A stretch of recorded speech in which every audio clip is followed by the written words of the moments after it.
There's a questioning of capitalism. Why isn't it working for all these stakeholders? Income inequality, no doubt, is a huge issue, which is kind of crumbling our democracy. For the vast majority of Americans, people take out loans to go on a journey called college. They may or may not graduate. And even if they graduate, they may or may not have employable skills. And what has happened? $1.7 trillion of student debt out by 45 million Americans. And you can't quite shake it. What's failing here in the US to some degree in terms of income inequality, job creation, environmental concerns, gender inequality, all of those seem to be, unfortunately, characteristics of capitalism in many of its different forms. Are we simply applying band-aids to a system that is failing in different ways? Should we be thinking about reinventing the way we organize ourselves, and is it tied to democracy?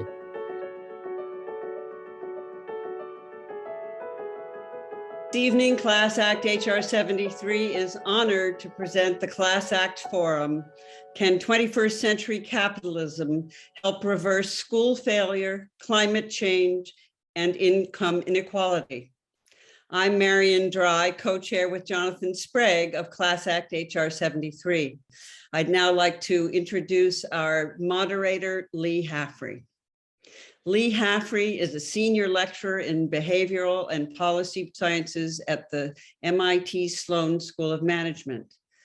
Lee has also taught at the Harvard Business School, served as co-master of Mather House at Harvard College with his wife, Sandra Nadoff, and served as a staff editor for the New York Times Book Review. He regularly moderates seminars for the Aspen Institute and has published widely on topics including leadership and professional values. Lee serves on the board of Class Act HR 73.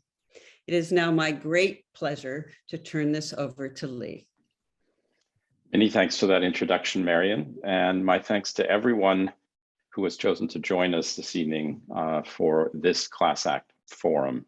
As Marion has indicated, our conversation tonight comes after many other forums on a range of important topics, conversations that have helped us transcend together the remote social distancing limits that the pandemic has imposed. Our historic circumstances have also shaped the topic to which we turn this evening. I will introduce our panelists, Roger Ferguson, Natasha Lam, and Tracy Palantine, in some detail in just a moment. But I'd like first to acknowledge my classmate and co-Class Act board member, George Putnam, the president of New Generation Advisors, LLC, and a founder of Class Act HR 73. Well before the pandemic, George and I thought that Class Act might host an exchange about the purpose of the corporation today. We would focus on the importance of stakeholder as well as shareholder value and the rising application of ESG, so environmental, social, and governance thinking, to the purpose of the corporation.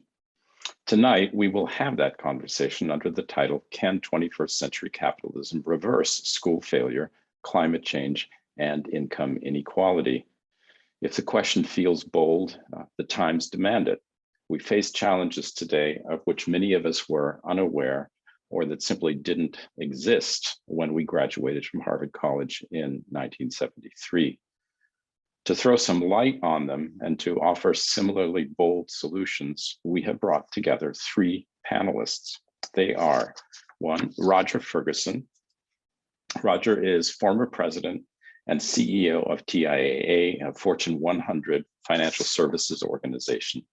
Roger currently serves as the Stephen A. Tannenbaum Distinguished Fellow for International Economics at the Council on Foreign Relations, and a member of boards including Alphabet, General Mills, the Institute for Advanced Study, Memorial Sloan Kettering Cancer Center, Corning International Flavors and Fragrances, Notarize, Klarna, and Blend. He is also a fellow of the American Academy of Arts and Sciences and the American Philosophical Society, and a member of the Economic Club of New York and the Group of 30. Welcome, Roger. Lee, thank you very much. I'm looking forward to the conversation. Great. Second panelist, Natasha Lam. Natasha is a managing partner and portfolio manager at sustainable investment advisor Arjuna Capital. Previously, Natasha was Vice President, Shareholder Advocacy and Corporate Engagement, and an equity analyst at Trillium Asset Management. Natasha's 2014 landmark negotiation with ExxonMobil led to the company's first public report on global warming and carbon asset risk. Natasha is a trustee of the Food Project and chairman of the Crane Institute of Sustainability, host of the Intentionally Designed Endowments Network. She also teaches sustainable investing at Presidio Graduate School. Welcome, Natasha. Thank you, Lee. Looking forward. And our third panelist is Tracy Palantine. Tracy is CEO and co-founder of Social Finance, a national impact finance and advisory nonprofit. Previously, Tracy was a managing director at the Parthenon Group and worked at Wellington Management Company and McKinsey & Company. Tracy is an independent director of Affiliated Managers Group, a trustee at the Certain Foundation, and a director at the Boston Foundation and Mass General Brigham. She has also served as vice chair of the Harvard Board of Overseers. Tracy speaks and writes frequently on ESG and impact investing, social innovation, and results-oriented policymaking. Welcome to you too, Tracy. Good to be with you. So here we are, the four of us, and many others as spectators for this event. Roger, I'd like to start with you. When I came to you to talk about this panel originally, and this coming off the idea that George and I had articulated some time ago, you suggested we talk not about the shift in current business thinking from shareholder to stakeholder value, but instead talk about the evolving nature of capitalism as we practice it in the United States and to a lesser degree globally.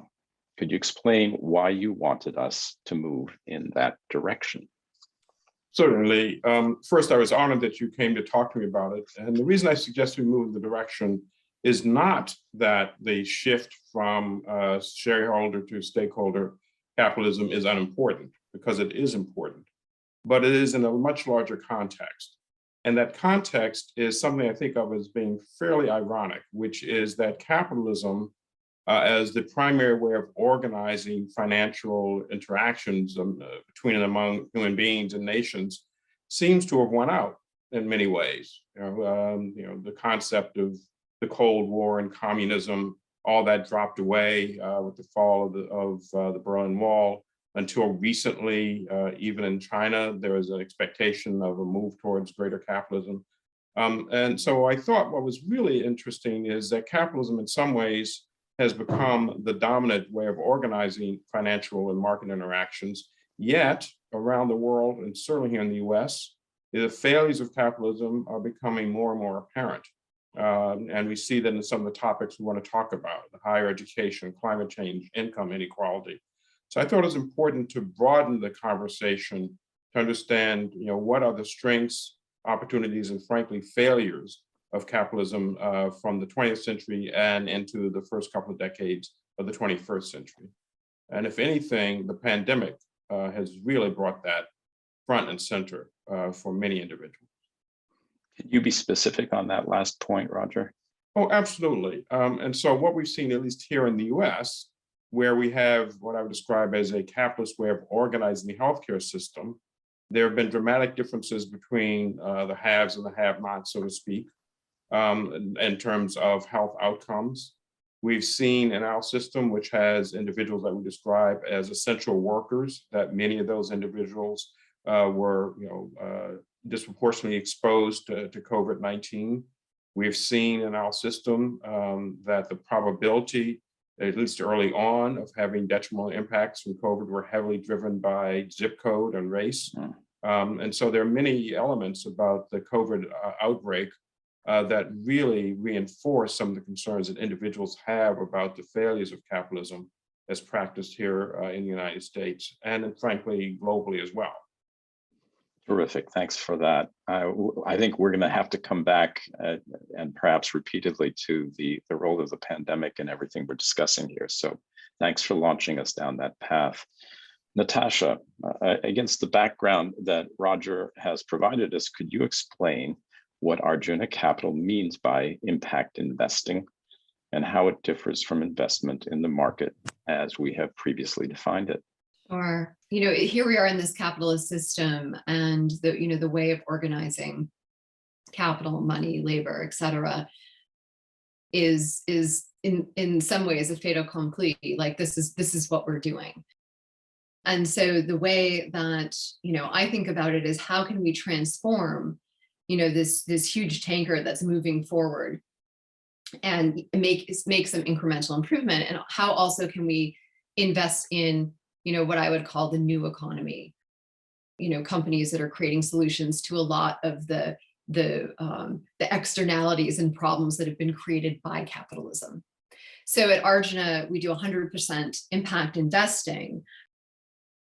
And I really think about that as investing plus, right? We're opening the aperture in terms of the risks and opportunities that we're looking at. So incorporating, people may have heard of ESG investing, right? Environmental, social, and governance factors into our investment making decisions. And in doing that, we're taking more of a systems approach. It really is that wider aperture to say, what are the risks that the market may be missing, and what are the opportunities? And to that end, we are capitalists, we're non-concessionary investors. So we're looking to outperform our benchmarks and make money for our clients, which, while investing in a way that's better for people and planet. And I think that's different than historically, you could think of like the Bill Gates philosophy. Well, I'm going to make my money over here, and then I'm going to give it away through philanthropy. We really think there's an alignment that can happen in terms of how your capital is put to work. And that differs depending on the asset class that you're looking at. So, sometimes my husband, for instance, who works in private equity, he'll say, well, impact investing is private equity where you're putting money into, these emerging companies and funds that are creating this new economy and commercializing solutions to sustainability challenges. And that is true. So in our private equity investing and private fixed income investing, we do that. But then, and it's a very palpable, kind of exciting way to deploy capital. But in the public markets, this big tanker that's moving along to, on which so much depends, people's retirement and wealth, et cetera, and how we're organizing our capital, there's a way to have impact. So the way that, we think about investing in general through this ESG lens is one, not contributing capital to things that are bad for people and planet. So that, in our view, fossil fuels, private prisons, nuclear weapons, tobacco, things that, kill people and do a lot of harm. And then we think about, okay, what do we invest in? That's kind of goes to the private equity piece, the solutions. But you can do that in the public markets as well. But I think the biggest, divesting and investing are kind of self-regarding exercises, right? It makes you feel good to have your money in alignment with who you are and not invest in things that are not in alignment. But it doesn't really change the world. It doesn't change the system. It just diverts capital, especially in this bigger bucket of publicly traded companies. So I think the biggest way that we have impact in the public markets is through shareholder engagement, shareholder activism, and actually engaging companies on their environmental, social, and governance risks and opportunities. So just a couple of follow-on questions. What is dinner like in your house?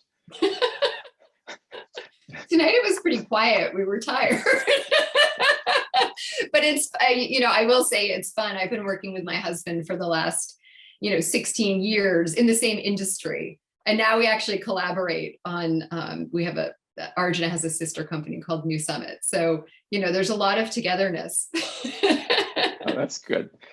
But I also, if you wouldn't mind, Natasha, because I use the phrase ESG, I think, Roger, you've used it already too. And Natasha, you've used it a couple of times. So in case anyone in our audience doesn't know, would you explain to us all what ESG means, where it comes from, and where you think it's taking us? Yeah, so ESG is the acronym for environmental, social, and governance investing. And it's really about, how are companies managing their environmental profile, So that can be everything from, how efficient their operations are, to what impact they're having on the land, to what's happening in their supply chains, any kind of environment, to putting solar panels on their roofs, like some of the big tech companies. And understanding that there's risk and opportunity. If you're managing your company well, then you're managing your environmental footprint well. It's the same on the social side. So, how are you managing your human capital, your people, which is, your biggest resource, frankly? Are you paying people fairly? Do you have the right policies in place around things like sexual harassment or pay equity and diversity? Do you have diversity goals? Are you attracting and retaining talent and moving it up the ladder to create more diverse organizations? And there's studies that show that doing that is actually accretive to value. And not doing that, I think we all know how much it costs companies when they have high turnover. And there's many different sort of, social factors that can come into play. And then governance, how are you managing the governance of your company? We've got some very bad examples on how to do that, like Facebook, where Zuckerberg owns 14% of the company and controls 56% of the vote. And, that's a stranglehold that really needs to be disrupted. So those are the kinds of factors that are both important to people, employees, stakeholders, planet, but also have material financial outcomes. Good. Thank you for that. And we'll come back to various points in what you just laid out for us. Tracy, you too invoke impact investing. Talk to us about how social finance practices impact investing and where you sit in the larger sphere of organizations that are focused in that direction. Well, thank you, Lee. And I love how you sequence the question, starting with Roger on rethinking capitalism, and then going to Natasha to think about ESG and impact investing, and then a more nuanced view on the impact investing field.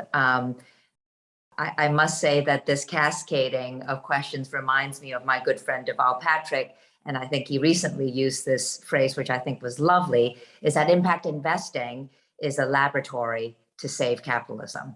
And there are just so many exciting experiments being put out in the impact investing industry. And I think that we can all agree that whether it's ESG investing or impact investing is really interrogating that what is the role of the capital markets in enabling a brighter future, in addressing our social and environmental challenges. I think we all kind of grew up with the mindset that those areas are really in the province of government and philanthropy, that you can use the policy lever to make the world a better place, and philanthropy exists to make the world a better place. And I think that with all the big problems that we see in the world, and we're talking about how much worse things have gotten throughout the pandemic, this new energy behind impact investing, the role of the markets in enabling social progress has just never been more urgent.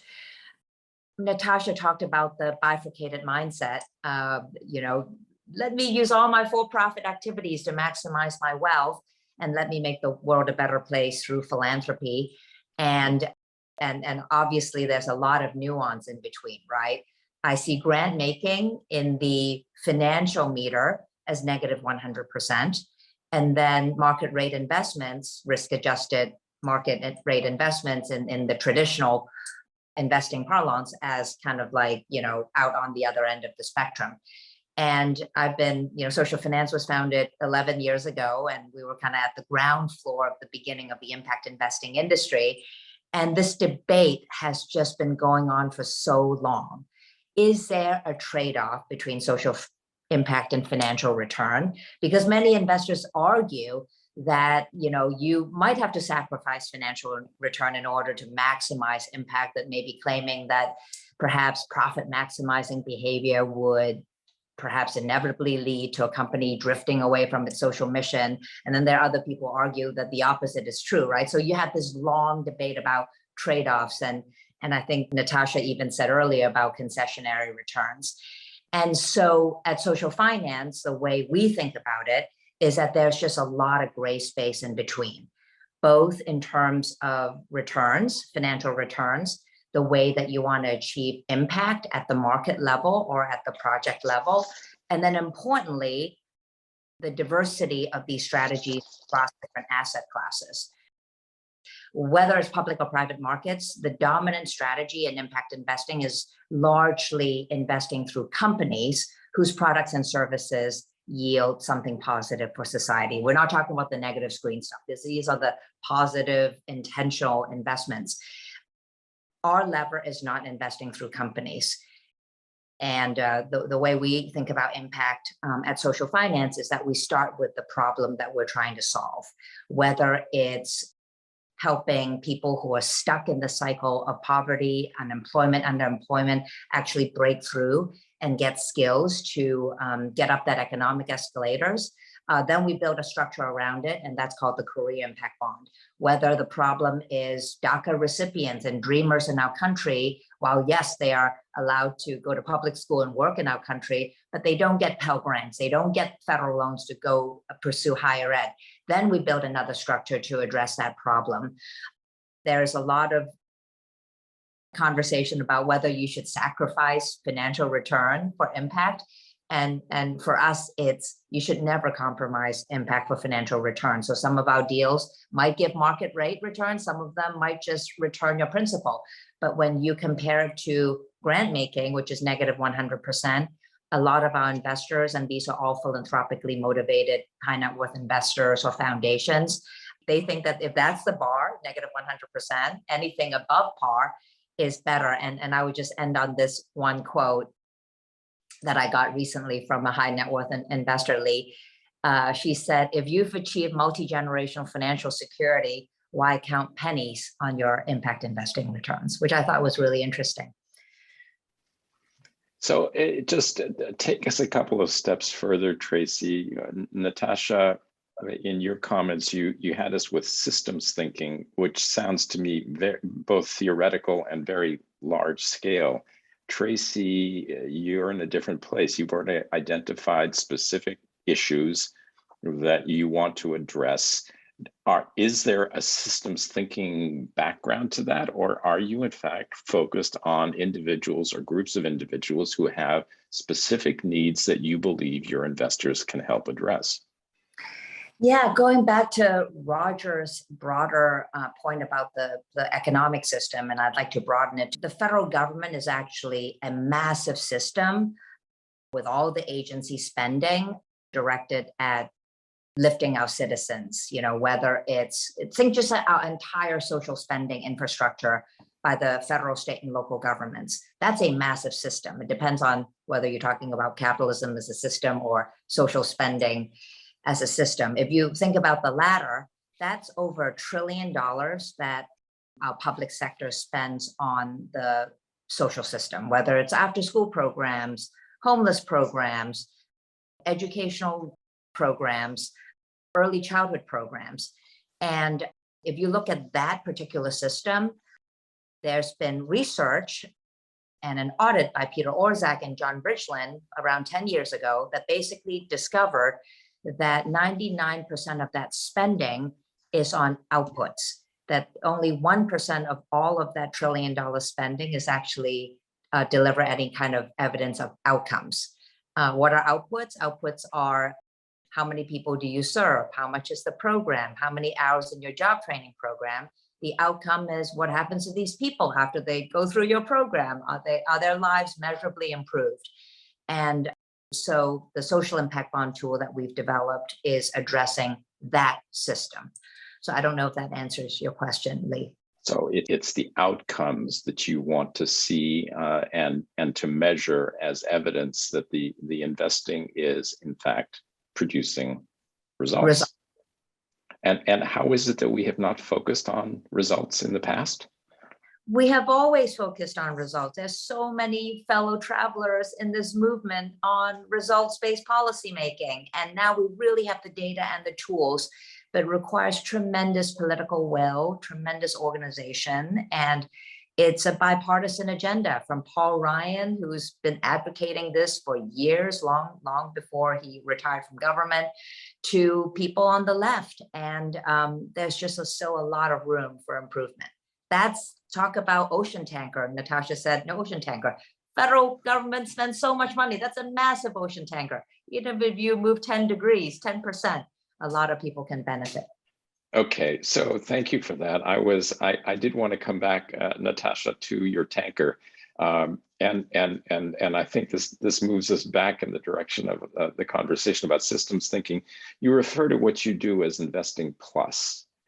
I don't hear in that a challenge to the system, and maybe I'm misinterpreting your use of the phrase systems thinking. Could you elucidate that piece and then talk about the relationship between investing plus and the tanker?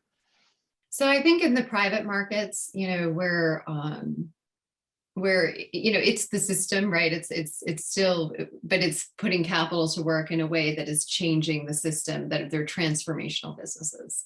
So that's part of what we do. When it comes to public market investing, I think the piece that's most transformative, because I talked about, screening whether it's positive or negative in the public markets being a bit of a self-regarding exercise. I think it's an incredibly important exercise, but it's not going to change the world. But I think what we're doing with that large tanker is making the case, making the investment case, making the business case for why companies themselves, companies in our portfolios need to change, and then actively going to them as shareholders and asking them to do so. So, our clients are all owners in companies, meaning they have a voice, and they're able to use the power of that ownership to file shareholder proposals or resolutions, which is a tool that we use a lot to bring to companies and ask them to do something different. And those proposals, can be challenged by the Securities Exchange Commission, by the companies if they so choose, and we can fight that fight, or they go onto the ballot of the companies at the company's annual meeting, and other investors get to weigh in and send a signal as to whether change is warranted and important. And so I think, just last week, 2 weeks ago, we had a really kind of transformational moment with a company we were engaged with, which is Microsoft. And we've engaged with them for years on issues of pay equity. And I think, 2 years ago, in 2019, we had a proposal go to a vote there on racial and gender pay equity, asking them to disclose their pay gaps and close them, and work on structural bias in terms of who's holding the highest paying jobs, and what the median income of women, people of color, is within the organization in service towards better diversity and better financial outcomes. And this year we brought a proposal on sexual harassment, because they've had years of issues around sexual harassment, which has been not just an issue at Microsoft, but throughout our society and throughout many companies. And both of those proposals went to a vote. The sexual harassment proposal got a 78% vote of shareholders, and the pay equity proposal got a 40% vote. And at the meeting, and they're quite good actually on the corporate governance side, they held a very, very well done virtual meeting. And at the end, they did a Q&A with Satya Nadella and Brad Smith and a couple of other executives, and right away addressed those two proposals on the ballot and said, yes, they were going to bring in independent investigators. Yes, they were going to do annual reporting. And yes, they're going to start disclosing on pay equity. And so that's an example where it wasn't just, boutique wealth management firm Arjuna Capital asking for this. It was big institutional money, the BlackRocks, the Vanguards, the State Streets, actually voting for this proposal and asking for change. And in the meeting, they said, the Microsoft executives, this is a sea change in the shareholder company relationship. And so that was just a remarkable moment, but it stands for something broader. So what we try to do in terms of system thinking and change is, let's take the pay equity example. We've brought that proposal to 22 Fortune 500 companies and have pressed successfully, or I guess maybe 23, we've pressed successfully 22 to make those disclosures. And what we're trying to do is set a standard of best practice so that it doesn't take the heroic efforts of a few investors to get these kind of, management around pay equity to happen, but it becomes an industry norm. The consultants are working with them on it. At some point there may be regulation, but what we try to do is get ahead of regulation, get the companies to self-regulate and actually do what's in their own enlightened self-interest. Another example is, you mentioned at the top of the call, our work with ExxonMobil, and that's going back, now to 2014. It was probably one of our first big wins as a firm, where, we made the business case for carbon asset risk. What impact is climate change going to have on Exxon's business? And, we're fossil fuel free investors, but we have clients with legacy holdings of Exxon. And the externalities from Exxon are not just going to affect Exxon, they are going to affect the entire economy and the earnings of other companies because of climate change impacts. So we make a case as both investors on our clients' behalf in Exxon, but also as universal investors that are invested in a diversified, broad bucket of companies, basically the whole economy. And, there we said, okay, there's all of these fossil, I think, what is it? Like 50 trillion in fossil fuels that are on the balance sheets of companies. And we can only burn a fraction of that without leading to more than 1.5 degree temperature rise. And, we said, what happens in a future where one of your biggest asset and part of it becomes stranded and unburnable? Is there a risk there? And, they ended up, they put out this big report. It changed the public dialogue around big oil and climate change risks. It was the first time they'd responded to investors. Other companies started to get engaged after that. And then, going up against Exxon is kind of like hitting your head up against the wall, but there's multiple ways of changing a system and a company. And part of it is that public conversation. And even, in the fall of 2019, I was called as the first witness in the Attorney General of New York's case against Exxon, because they said they misled investors in that report and in meetings about how they were taking costs of climate change into account, what they said they were doing, what they were actually doing internally. So there's lots of ways to shift a system, but we are trying to make the investment case for why companies should act in their own enlightened self-interest.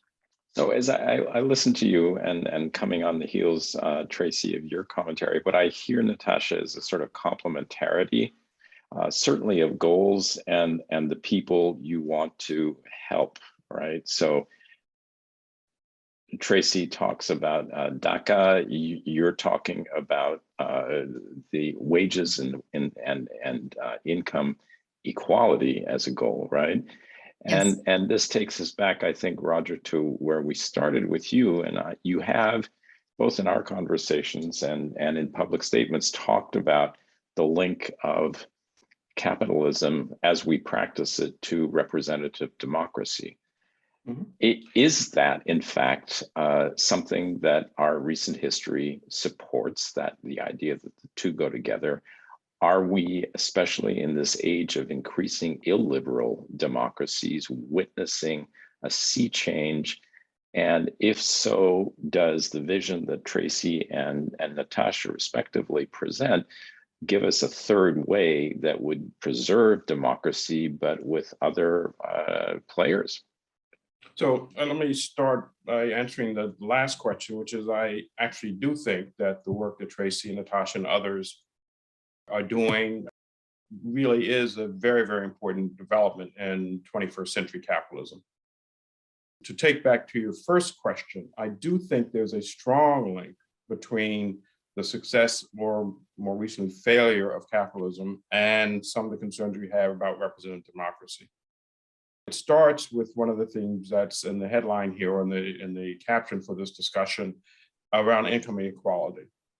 And so we've seen income inequality rising starting in the mid-70s, let's say 1973, to bring it back to the Class Act.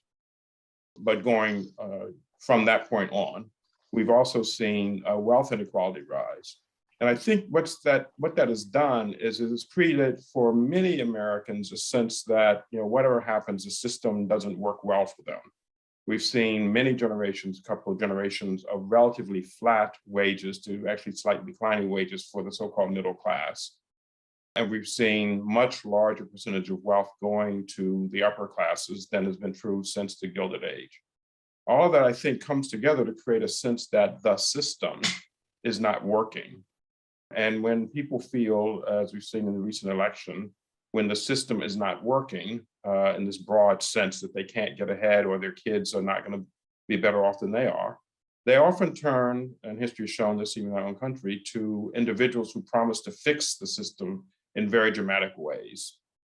And I would argue that the election of Donald Trump and its right-wing populism, left-wing populism, all have the same thing in common, which is reaching to individuals who are disgruntled about the way the system has worked for them and are looking for heroic answers that are swashbuckling and promise dramatic change.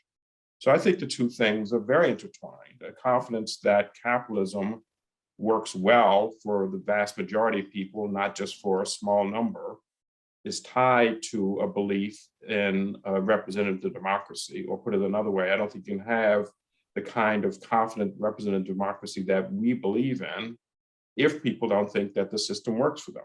And I do believe that some of the elections of populists, not just here, but in other countries, is the outcome of a loss of faith and confidence that capitalism, companies, investments, et cetera, ultimately end up improving the welfare of the average individual. Now, back to, I think, Duval's comment, as I heard from Tracy, about impact investing, and maybe to some degree what Natasha's doing. These are prime examples of capitalism attempting to prove that, in fact, using capitalist tools can end up having better outcomes and can end up solving some of the problems about gender inequality, hopefully healthcare inequality, et cetera. And so I think all of this is very much intertwined. Do you welcome the private sector stepping in on these issues? And I say this, and this is sort of a multiplayer response here, because Tracy, you talk a lot about cross-sector work. So for the two of you, but I think also Natasha, in some of your commentary as well, do we want the private sector actively engaged in what had previously been a public sector domain? I feel strongly that we have no choice for a couple of reasons. One is you heard Tracy talk about the money that the federal governments are spending.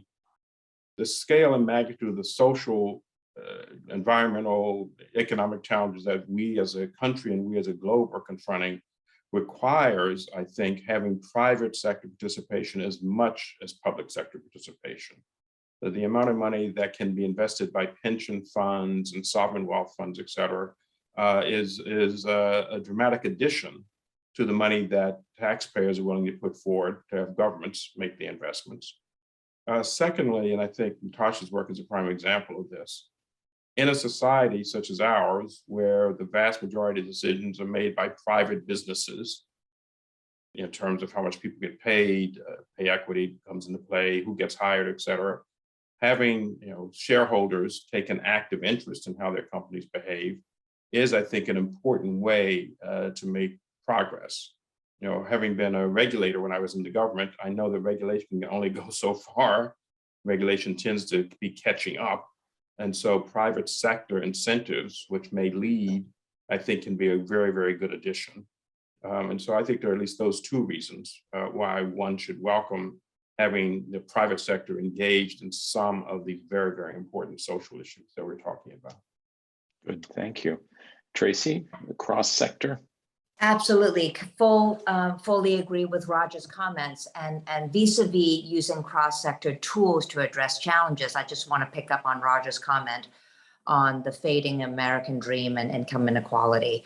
I think all your listeners right now are aware of the Raj Chetty statistic. Raj is a professor at Harvard, and he's famous for collecting all the IRS data and running longitudinal studies. And it's staggering, his findings around declining economic mobility and the complete erosion of the American dream.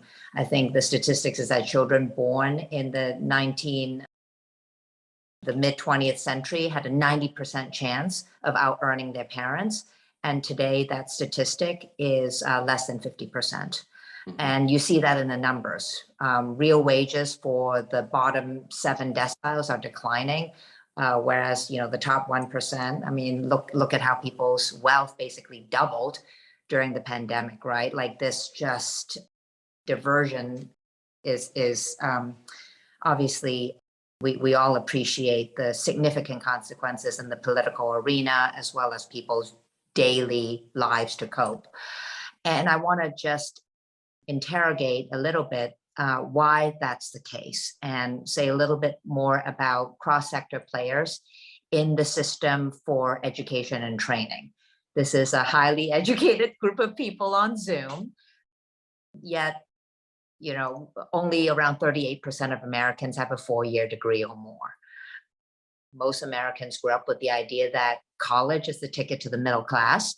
And if you go to college, you're going to get up that economic escalator and you're going to do better than your parents. Yet I think the statistics have laid bare that college has actually contributed to an unprecedented student debt crisis. Over 40 million Americans collectively hold over, I think, $1.7 trillion in student debt. And why is that the case? Just think about the stakeholders in the education system.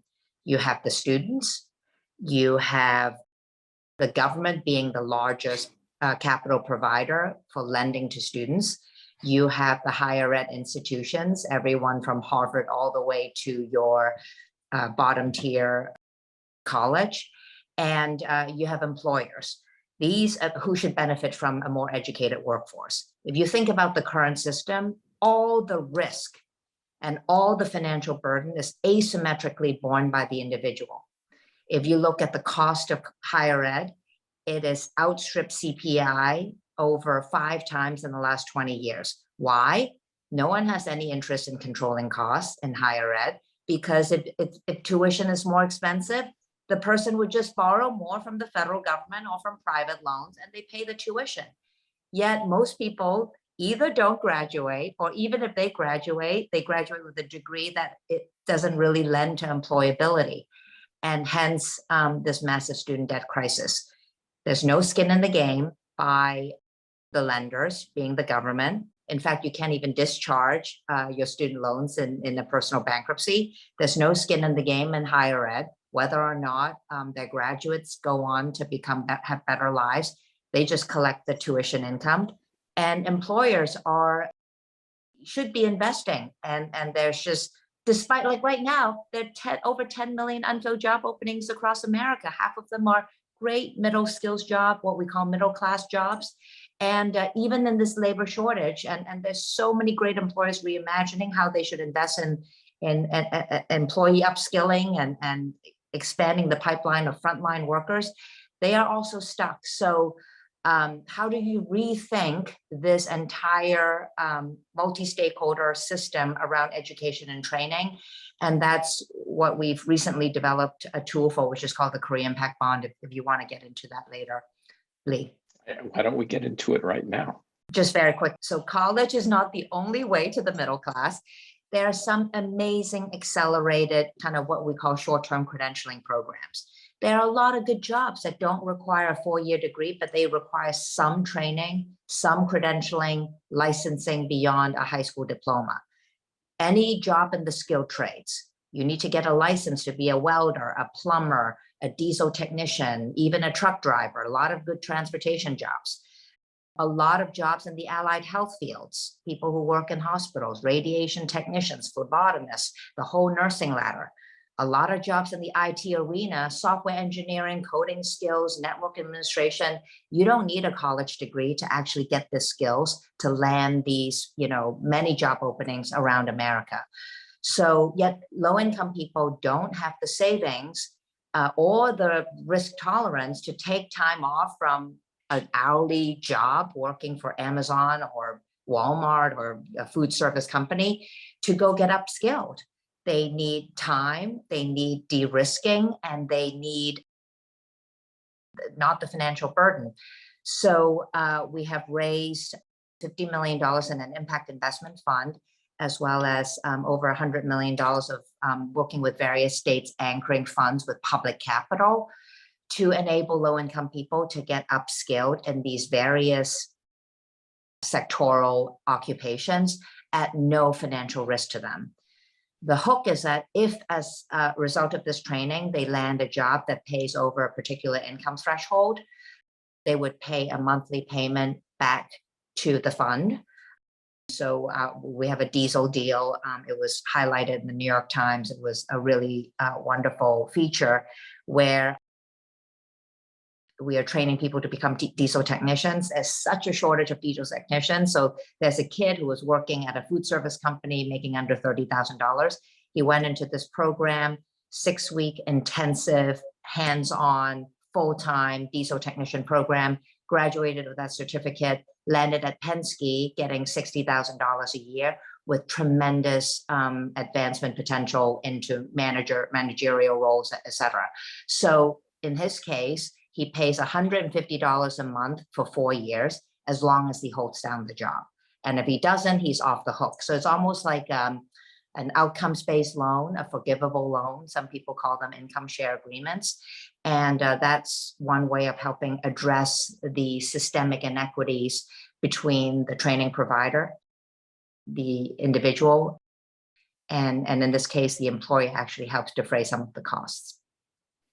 So you part of the reason I asked you to give us a little bit on the career impact bond, Tracy, is that you gave us a pretty depressing view of the trend in American society, and you have now brought us back up. And I assume that the example you gave us, the young man who went into diesel work, is an example that you have multiplied across your various programs. I mean, do you have numbers on that?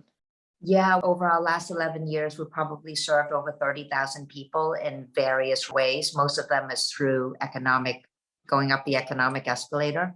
Some of them are early childhood outcomes, but everything, what we're really committed to is that you want to define the outcome you want to achieve, and then you got to produce measurable results. Whether it's working or not working, it's you can only improve something if you measure it.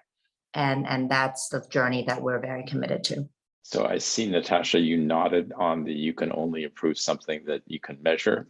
Talk to us about how Arjuna measures its impacts so that because I hear you actually being quite optimistic about, I don't know, rerouting the tanker, redesigning the system. Although we're staying within the system, I think is that fair? As you conceive it, it's about markets and it's about activism in the market. Is that fair? It's a yes and. So I think of it as two things. I think about the private market investing we do, the new economy investing, as creating, those companies are creating the solutions and doing it a different way. And then I see the public market investments as that tanker. And at some point, it's like you're trying to get the two of them to come together in the future and converge into a better form of capitalism. If this is what we're sticking with here, which I would argue we are for a while. So, but in terms of measurement, we do impact reporting. So for instance, with our private equity and fixed income investments, we'll go down to the company level, and what we're looking for in allocating those dollars are measurable impacts. Just like Tracy is talking about, what's happening, how much carbon is saved, how many people are hired, how, what's how much renewable energy is deployed and all of that. And so that's something that we're doing and reporting out to our clients. And on the public market side, we're actually trying to create accountability around metrics, because if you have been paying attention for the last 20 years, it's been this trend of sustainability reporting. And when it first started happening, I've been in this field for about 16 years, well, probably 20, including grad school and kind of coming up the curve. But I used to talk to my husband about this. It's like, when companies first started doing sustainability reporting, it was mostly an exercise in marketing. There was some pressure from investors, and it's kind of like, and you're like, well, is that just greenwashing? And we would use the metaphor of the guy that goes to a yoga class to meet women, and then like, you know, starts stretching and meditating and feeling really good, and all of a sudden it's like, oh, like I'm actually becoming a better human being. And I think with companies, it's the same thing. They start doing these things and, you know, are being asked to measure and report. And then, you know, there's human beings within those companies that once goals are set and, you know, you're managing what you're measuring, like they want to do good, they want to improve.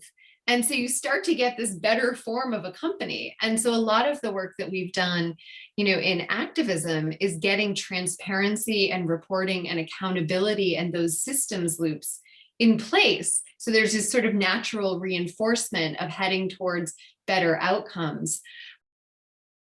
And that kind of goes to the point you asked earlier about, you know, the government's role versus companies' roles. In some ways, the private sector can give cover to the public sector to act. Like once there's a critical mass of companies that are doing this kind of thing because they think it's a good idea, then the government's like, oh, everybody should be doing this. And look, people are doing this and capitalism isn't crumbling. So like maybe we'll have better regulations and laws around it. And we've even used it the other way around, where when we started our pay equity campaign, shortly after the UK started mandating disclosure of median pay gaps. And so, you know, we use that to sort of pressure companies like, hey, you're doing this for the UK. Why aren't you doing this for the US? And so I think there's lots of ways that the accountability around measurement and reporting is really a strong thing. It institutionalizes the change. And can you bring everyone onto the same wavelength? Can you come up with a standard set of measurements that will signal that people have in fact committed productively to ESG? Yeah, I mean, I think it takes a lot of persistence, and it's not easy to do that, but it's doable. You know, I mean, think about oh my gosh, I mean, think about carbon emission reporting when that first started and investors pressing for that, and now having standards of how to report on carbon. We actually filed the first proposals asking companies to report on their methane emissions, which are incredibly potent greenhouse gases, you know, far more than people think. And so yeah, so I mean, I think that you're seeing it happening around pay equity. You know, right now we're like hammering home with companies like, you have to report pay equity in 2 ways.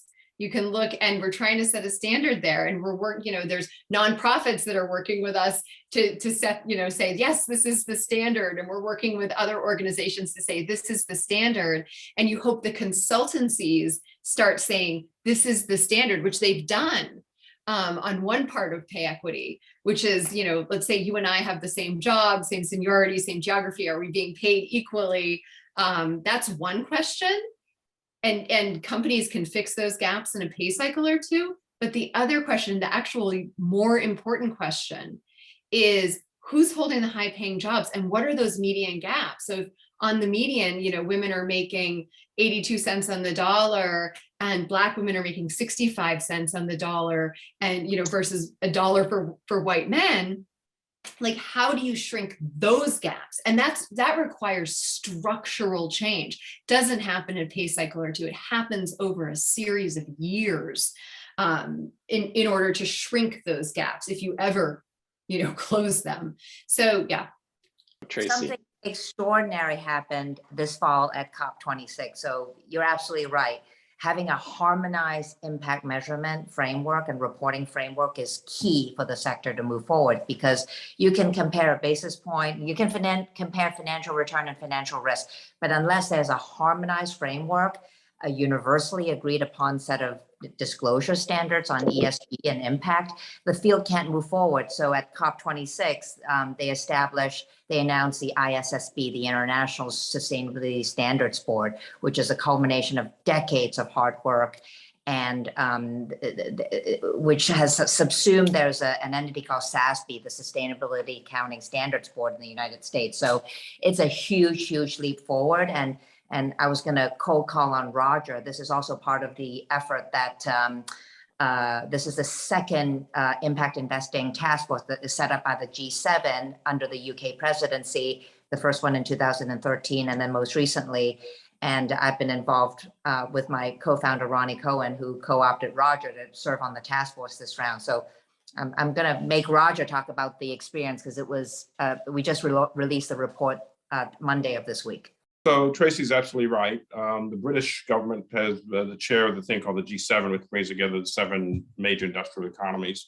And as focusing on, and part of the COP, they were very interested in just the topic we're talking about, which is how do we bring private capital to bear against some of these public issues. They created a task force, the Impact Investing Task Force. We recently released our report, as Tracy says, and it had 2 components. One was around just the point that we had to talk about, which is the consistent measurement across and using the International Sustainability Standards Board that Tracy just introduced. The other was the question of, well, how do we actually bring private sector money to bear against some of these major social issues, both in the G7 developed world, but more importantly in the emerging markets, with a primary focus, though not exclusively, on the question of climate change. And we focused in on things such as, what is the actual measurement of fiduciary duty and how do we define that appropriately? What is the role of the World Bank and other multilateral institutions in providing bonds that bring private sector money in as well? So this whole range of questions, but importantly, it hit exactly these 2 topics that we're talking about. One was the need for measurement and clear transparency around how this is measured. And the other was, how do we have these public-private partnerships so that people like Natasha and Tracy bring private sector money, as we have been, against major social issues. And the report was released on Monday, called on governments to take much more stringent and important action. And importantly, reinforce the fact that the governments want to see private sector engagement in all of these topics. So it is, at least in part, Roger, about regulation, right? And I heard a certain amount of despair about regulation as we know it in an earlier comment. Right? Well, it's always in part, it's about 2 things. One is, the point I was making is regulation tends to move a little more slowly because we have processes in place of comments and negotiations, et cetera. And what you heard from Natasha, I think, is the private sector, because it tends to move more quickly, can focus in on a few areas, and as she said, give a little bit of cover and ask the question, why not? So it's not an either or, Lee, it's a both and. And I think back to the major theme, if capitalism is going to fix itself, it is a both and solution. The public sector has a role to play in terms of setting standards, reinforcing good behaviors, frankly, bringing cases where need be regulation. And the private sector has an important role, as we've heard from our 2 colleagues here, in bringing private capital to bear, both in the private market, the way Natasha's talking about it, but also as shareholders in public companies. And so I think there's some reason to be somewhat optimistic that 21st century capitalism will continue to fix itself. So we are indeed talking about 21st century capitalism. Earlier, Roger, you referred to the Gilded Age, so late 19th and early 20th century capitalism. Is that in fact a fair analogy? And if it is, how will we extricate ourselves this time in a way that maybe applied last time as well? Are there lessons to be learned, or are we really in a different world? Well, I think the answer is yes and no. So yes, it's to some degree a fair analogy, because what we did discover is when capitalism was in extremis, the end of the 18th, early 19th century, we had reformers here from the standpoint of the government come in, but in part driven by the private sector. So think of all those great novelists who talked about those horrific conditions in tenements and in meat factories, et cetera. And then what happened? Well, the government then created, the FDA and other approaches, OSHA, et cetera. Then obviously, as capitalism again had a crisis called the Great Depression, the government came back in and helped to fix that, creating the social safety net that we know today. So we can have some sense of optimism that whenever capitalism gets into these crises in the recent past, there's a tendency for it to fix itself, either through the government or the private sector. What's different this time, maybe better, maybe worse, I don't know, is we live in an era of technology where information or misinformation moves much more quickly. We live in an era of a great deal of suspicion, which may always have been the case. But as this conversation brings out, the private sector has fully gotten engaged in trying to fix many of these problems. And so I look at the Gilded Age and say, to some degree, that gives us some hope, but our challenges or the state of play this time slightly different. Doesn't mean we can't fix these problems, but I wouldn't look exclusively to the past as being prologue for what's likely to happen going forward. I'm curious, and this is a question for all three of you. Do you see your roles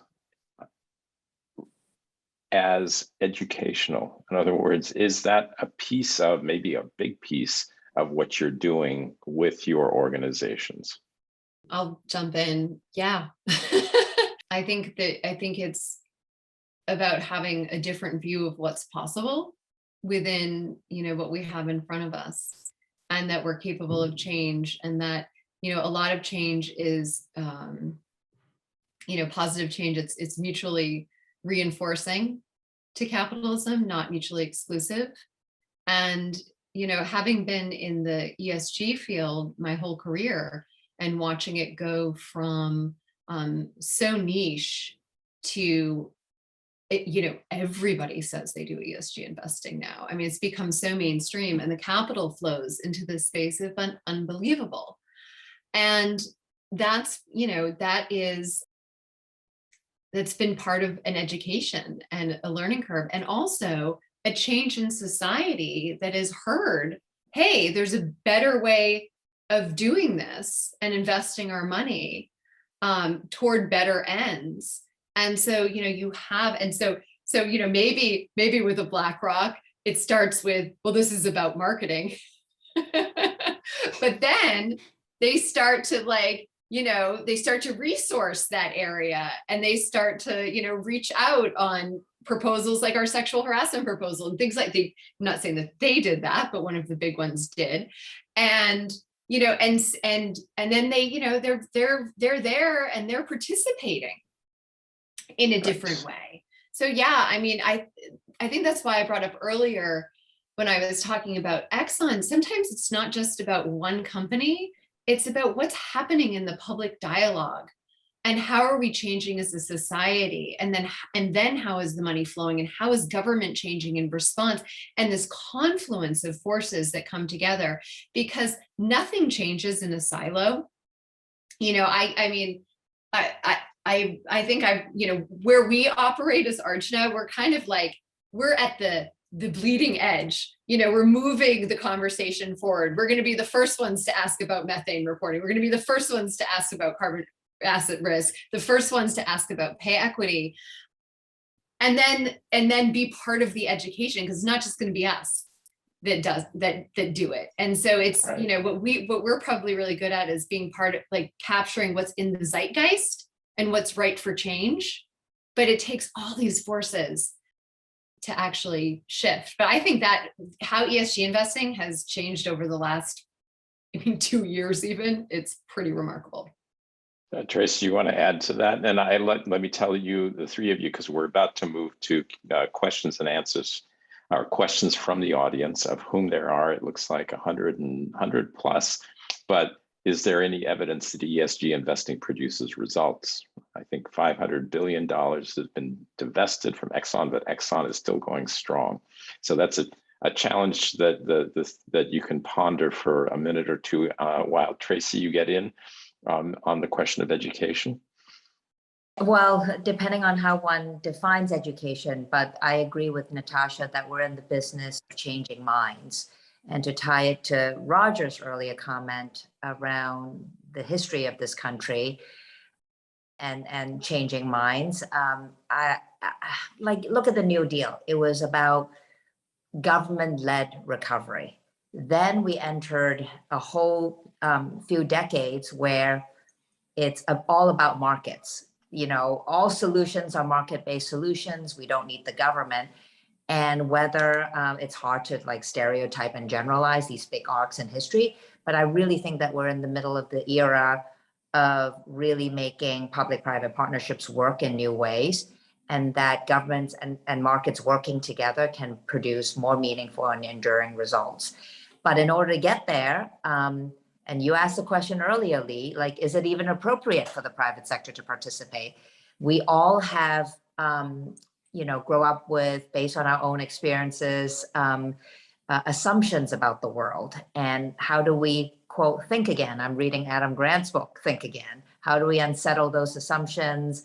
How do we open our minds? I think, and think again. At the end of the day, good judgment is all about having the skill and the will to open our minds. And ironically, sometimes I even think that some of the most educated people I come across have sometimes the most fixed mindset, right? So yes, we are in the business of changing minds, and whether, this particular approach or that particular approach is right, it's really in the discourse and the debates that make all our ideas better. So yes, in a way, we are in education, I suppose. And Roger, I see you nodding as well. Look, I agree that we're in education in many different ways. The first part of education is just imparting facts, right? And so, the fact that income inequality started to pick up in the 70s and has moved forward. Some of the Raj-Chetty results and other results. So that's educational. You open people's eyes by saying, here are some facts. That's education. The second part of education, I think, is very much about imagining what solutions might be and challenging people. You think about a really good teacher through Q&A, Socratic method at a law school, et cetera, case method at a business school. They challenge people to take these facts and start to imagine what solutions might look like. And so I think we're hearing, from our ESG colleagues here and others, there are different ways to actually be a capitalist, to be an investor. That's educational. And so I think that's very helpful. The third thing, obviously, is a little bit of this sort of sweep of history discussion. Public sector, private sector, is this actually an era of public-private partnerships? I don't know, but it's a very interesting question. So planting seeds is really important. So I think we're all in the business of educating people. The other part of education is disabusing people of false notions. So Natasha and Tracy both know that for many, many years, there's this theory of the case that if you were involved in ESG investing, you had to give up good returns. Now, I think the evidence is starting to show, I think Natasha talked about this, that doing the right thing can also be very profitable. Closing wage gaps, and we know closing income gaps, and there's a lot of modeling that shows if we do that, the economy overall would be much larger. So there's a part of education which is disabusing people of false notions, and I think we're all attempting to do that as well. But I hear you also saying we don't need to give up the profit motive in the name of doing the right thing. Well, look, I firmly believe that. Now, you introduced me as, I think, being the recently retired president of TIAA. TIAA, for folks who don't know, for more than 100 years has been in the business of providing safe and secure retirements for people in the not-for-profit sector. And it actually has to make money in order to do that. So I wouldn't give up the profit motive. I think the question is thinking about profit over a long period of time, to a point I think you've heard both Tracy and Natasha made, involves taking ESG factors into consideration. And so I don't think these things are antithetical to each other whatsoever. I think given where capitalism today, one has to be interested in making a profit on a risk-adjusted basis over long periods of time, which means considering ESG factors in part of your investment approach. And at TIAA, the entire portfolio $1.4 trillion is screened through ESG lenses in order to make sure that that comes into the profit-making motive of the organization. So now that you've brought us to this point, let me repeat the question from the audience that launched this the past several minutes of conversation. Is there, so one of our participants asks, is there any evidence, and I think the answer as I'm listening to you, Roger, is yes. Is there any evidence that ESG investing produces results? I think $500 billion has been divested from Exxon, but Exxon is still going strong. I think two things. One is, I don't think the idea of ESG is necessarily to bring a company down. Yes, Exxon has continued to go strong. I think Natasha understands that, as does Tracy. On the other hand, I think you've heard it, ESG, and Natasha and Tracy are both great examples of this, produces results both at a micro level and ultimately at a macro level. So I think there is ample evidence. And the fact that Exxon is still a major force in the economy is not a contrary fact point. Because they themselves, I think, have gone, and Natasha can validate this, went through a very interesting experience where two or three of the directors were voted off and replaced by directors who I believe have much more interest in sustainability issues. And I suspect over time, if that's the case, even Exxon will start to change its story a little bit because its shareholders are spoken. And that's a pretty powerful story when a small group called Engine 1 got some allies and managed to get 2 or 3 board seats in Exxon, contrary to what management had hoped for. So I think even Exxon is an example of how ESG actually has an impact. You want to add, Natasha, on Exxon, since it was one of your examples earlier? Absolutely. So I was just looking at I do this periodically, looking at the 10-year returns for Exxon versus the S&P 500, and the S&P 500 has nearly tripled, and Exxon's down about 20%, and that's after a very good year, which was this year because of the just sort of what's happened with oil prices and commodities because of the pandemic. And when I started in my career, I think the oil and gas sector, it might have been just under 10%, but it was a big piece of the S&P 500. And, now it's under 3. It's a much less important part of the economy. And there's a multitude of reasons for why that is the case. So I think the financial case for investing in oil and gas is the writing is on the wall that it's not a good investment. It's not just because of climate change, but that's a big piece of it.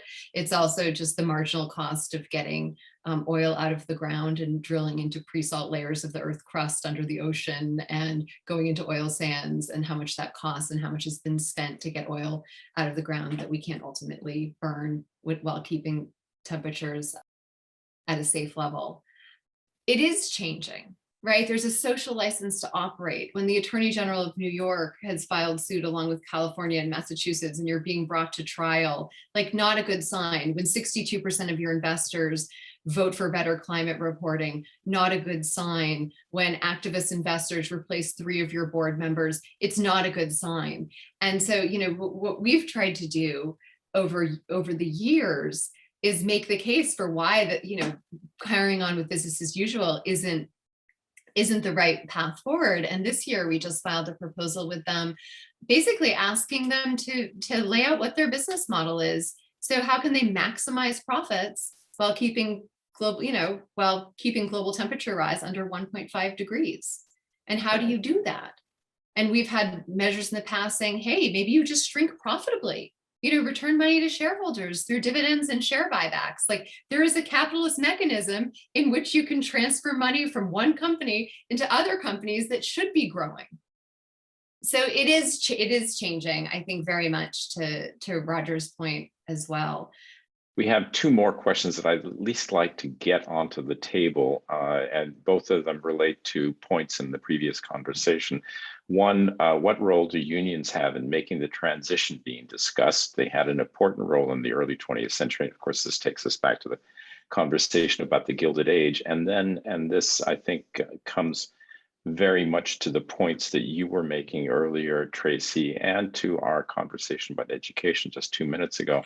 All of the advantages you cite for the private sector are locked out of our underperforming compulsory education system. Could engaging the private sector in delivery of primary and secondary education accelerate innovation and make our system more cost-effective and competitive? Maybe we could focus on that. We don't have a lot of time, and it feels super controversial. Do we want to talk about it? I'm not a K-12 expert. I think is an excellent question.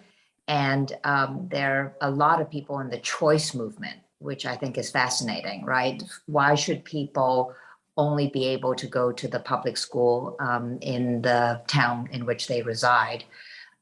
Which, by the way, has massive problems because of public schools are funded by property taxes. So you can really see how quality quickly diverges following home prices. But the whole choice movement, again, I'm not an expert, seems to be quite bipartisan, that people should be given a voucher and go to public school or go to charter school or go to a parochial school or go to a traditional private school. And I think that the question really gets at how do you create and enable a system to foster greater competition, greater focus on quality, greater focus on outcomes. When people have choice, there's just, you're creating a market for education. I hope that's a beginning of an answer. I am sure my co-panelists will have other thoughts. Yeah, I would only say before either Roger, you or Natasha step in, Tracy, that the work that you do with social finance, of course, treads both sides of a line between education and training, right? And so what you have actually entered this arena, right? Quite deliberately. What do you think you're doing? Are you, go ahead. We are not in the K-12 system, but we are definitely in the early childhood and pre-K world. We're definitely in the post-secondary world, the pathways to employment. And the K-12 system is not a system that we have tackled. Okay, good enough. Thank you. Roger, Natasha, Roger? To be fair, I'm also not an expert on K-12. And so, I will tread cautiously. A couple of points to make, though. We have to continue to repair the K-12 system because the vast majority of people are educated in that system. Even as there are other kinds of options and opportunities, K-12 is where most of the action is when it comes to educating people. And so focusing on how to fix that is going to be really quite important. Tracy puts her finger on one of the major issues, which is the funding model. It is very, very driven by local taxes, and so consequently, you do get these wide divergences.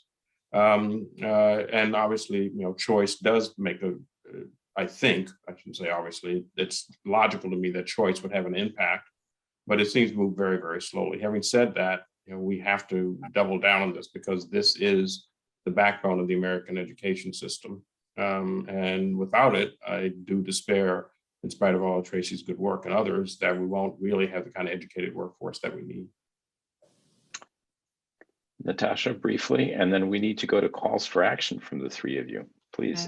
Briefly, I'll just say, I am a mom with two kids in elementary school, and I'm a big believer in public education and public school. I think we need to do it better. I live in a town that's wealthy, and there's a lot of property taxes being paid.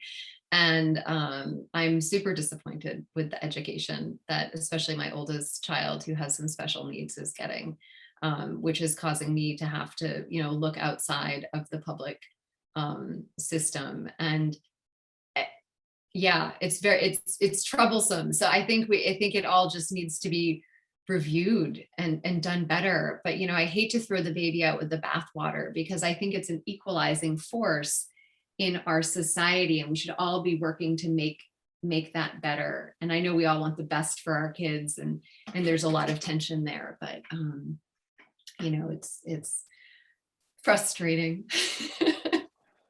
Well, thank you for making it personal. We do, in fact, we need to close the Q&A. Thank you for your responses to those questions. I'm sorry we're not getting to the role of unions at this point in the US, but could the three of you talk to us? And Marion is going to come back in at the end to give a call to action for Class Act, but could the three of you talk to us based on what we have discussed over the past hour and 20 minutes, where you see us going? And I realize, Natasha, that you actually have started us down that path in your context. Roger, call to action. So I think this whole conversation was really about capitalism, failure, success, et cetera. And the call to action I have, particularly for this group, which I assume is a well-educated group, thought leaders, is to go to the point you made about being educated, get the facts, think through potential solutions. I think recognize that capitalism is the way we're going to organize society.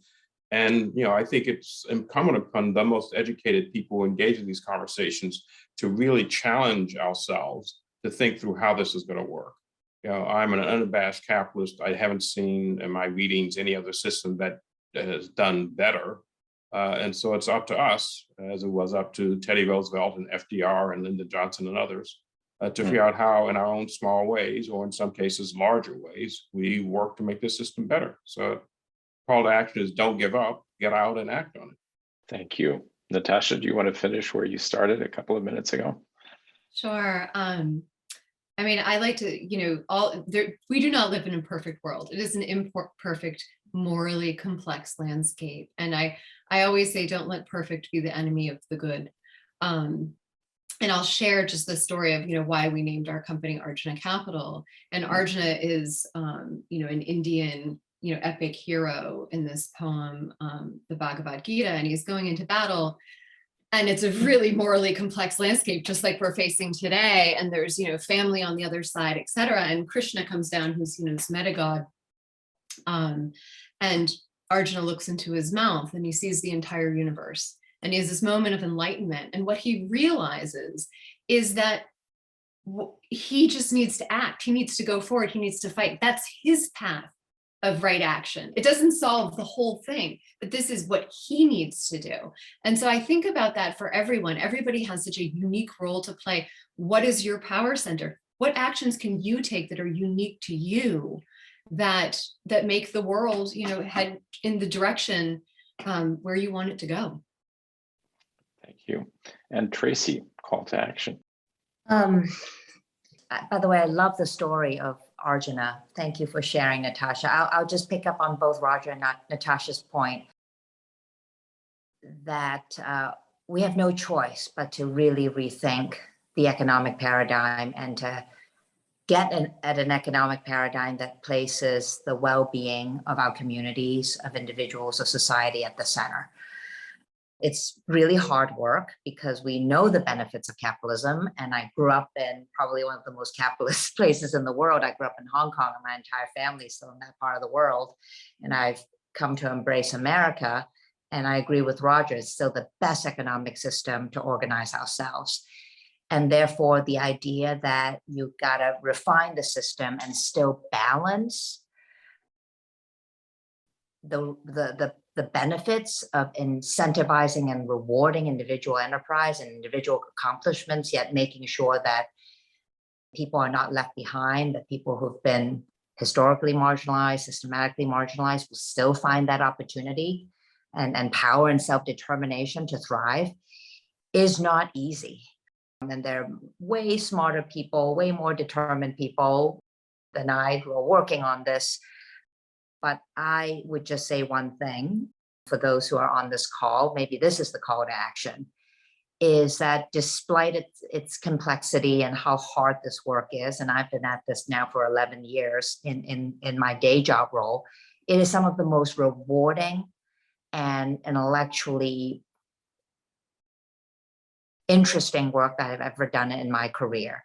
It's so much more fun than my straight up private sector life before this much messier world that I'm in.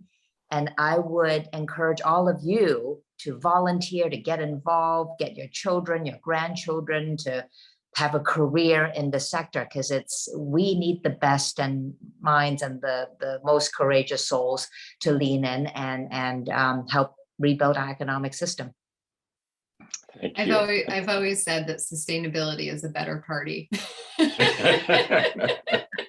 My thanks to the three of you for sharing your thoughts on this question or these questions. Marion, do you want to weigh in and talk from Class Act's point of view?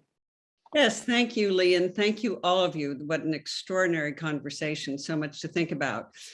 We have two thoughts, and one is for individuals, and it's quite practical. All of us intersect with various businesses every day, sometimes as customers, sometimes as investors, sometimes in other roles. Our panelists have shown us how businesses can promote important social goals, but each of us has the opportunity to invent social goals ourselves by choosing to do business with socially conscious organizations. And if we have a chance to nudge a company in a positive direction, such as by voting our proxies for investments, we should do that. For Class Act itself, we always began working in the nonprofit sector in health, environment, education, and social justice and civic engagement. At the same time, given what we've heard this evening, it seems very clear that the evolving private sector offers new and effective approaches to our goals for Class Act. So on behalf of all of Class Act, I hope we can make the for-profit world a factor in our initiatives moving forward. Finally, moving to huge thank yous to you, Lee, for your brilliant moderating skills, and to Natasha and Roger and Tracy for helping us learn more about this important topic and the evolving changes. Thanks also go to our program and production teams for this evening, and they include Lee, Roger, Shanti Fry, George Putnam, Jackie Swearingen, Nancy Sarman, Sarah Ulrich, Kate Freed, Katie Marinello, and Diana Levantiu. And special thanks to Rick Brotman for creating the wonderful videos of this and all of our Class Act forums. I wish you all a happy and healthy holidays, safe travel, and may 2022 bring us better things. Thank you to everyone, and good evening.